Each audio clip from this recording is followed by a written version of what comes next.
So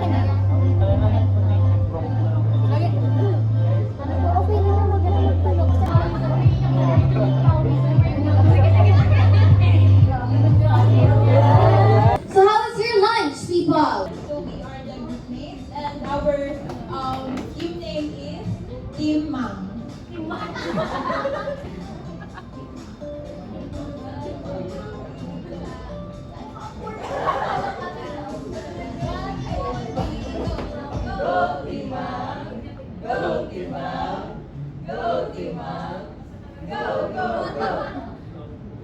So, good morning everyone. Who's going to judge our drawing since...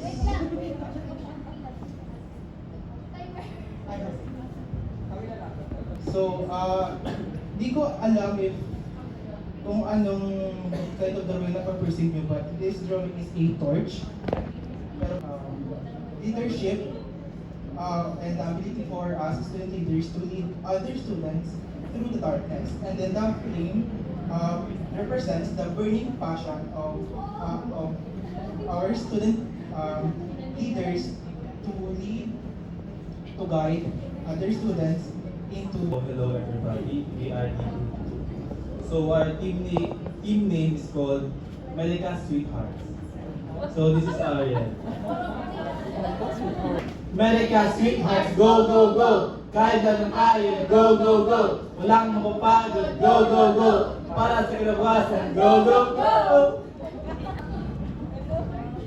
So, kung makikita nyo, ang drawing namin is a candle. So, for us, the candle symbolizes student leadership. Kasi it represents, ano nyo naman, guidance, inspiration, and selflessness. Katulad ng candle, nagpo-provide din siya ng light in darkness.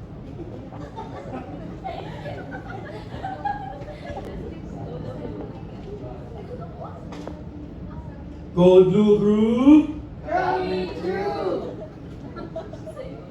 Living life is what we do. Heart is right, we won't back down.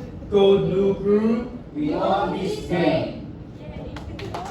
It is a heart symbol with two circles on top, and it represents two people that are hugging sana. And tapos may cross sa gitna. Tapos its explanation is, the heart explanation is about truly caring for and supporting those around you. And it represents the empathy and compassion that a good leader shows, understanding and addressing the needs and concerns of their peers. It's about creating a sense of community where everyone feels valued and included, and leading with a genuine desire to make a positive impact. We are the NSA. 1, 2, 3. Sabi ng tingin, P, S, no. Sabi ng tingin, P. P as in fashionable, N as in nurses, S as in students, P, N, S, A! We are the PNSA. Yan. So, ito yung drawing namin ito na pinagpagura namin na walang halong daya. Makikita nyo naman ano. Yan. So, ano siya? Mosaic. Abstract. Ano, ganito ang explanation niyan. So, be ready. Anyways, ano siya? Dalawa siyang tao. Yung isa, yan, kung makikita nyo, dalawa siyang taong magkahawak ng kamay. And yung isa, naka-A siya. Okay, yes? Yan. So yung isa naman, naka-unity. Unity yan guys, sabi yan. Yan, unity. Ano daw kasi ang sign ng unity? Sabi ko ganito. Tama naman, di ba? Yan, so yan. So ang... Asking, after...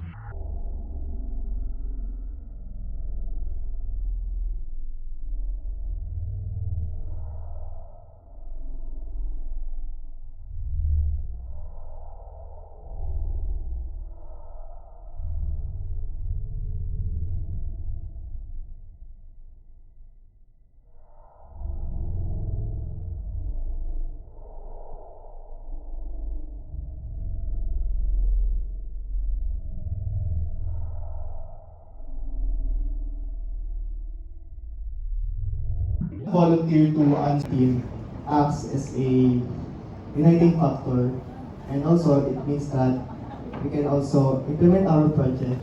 My name is Maria Isabel Amorbosa. I'm a deputy membership. So, based on what you have asked for, what is the importance of having a single vision as a group? So, for me po, siguro ang importance po niyan is we're having a single vision po as a group. We became as to direction. Kasi po if you are split into many different things, magsasabay-sabay na po dyan yung ideas. So definitely dapat po may isang siguro po mediator para po may patutunguhan po kung ano po yung pinagsasabihan. Siguro po I would...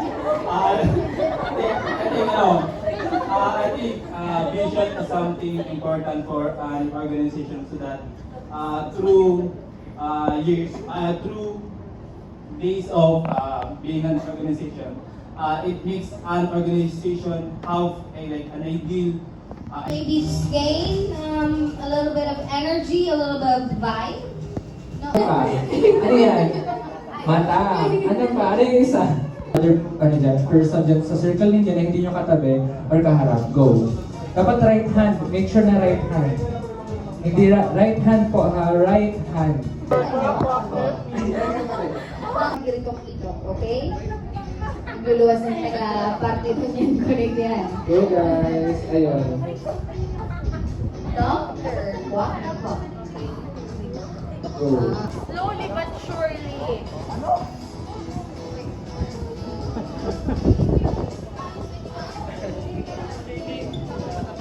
Ay, sorry. Ano nangyari dyan? Naipit na. Dito sa part mo. So, anong problema? Anong problema dito? Ay, ito naman. Si ate. Ano pong name mo ate?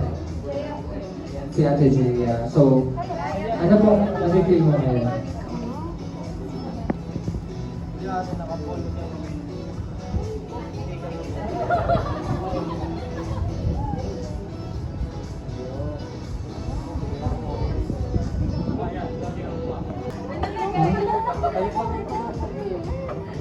Okay, parang done na ang ano. O hindi, tapusin niyo pa rin yan. Okay lang po siya. Okay lang po siya. Pero nagbitawan ba siya? Yung ano natin, yung syempre yung medyo mahirap, 'di ba? So, that test yung patience and persistence.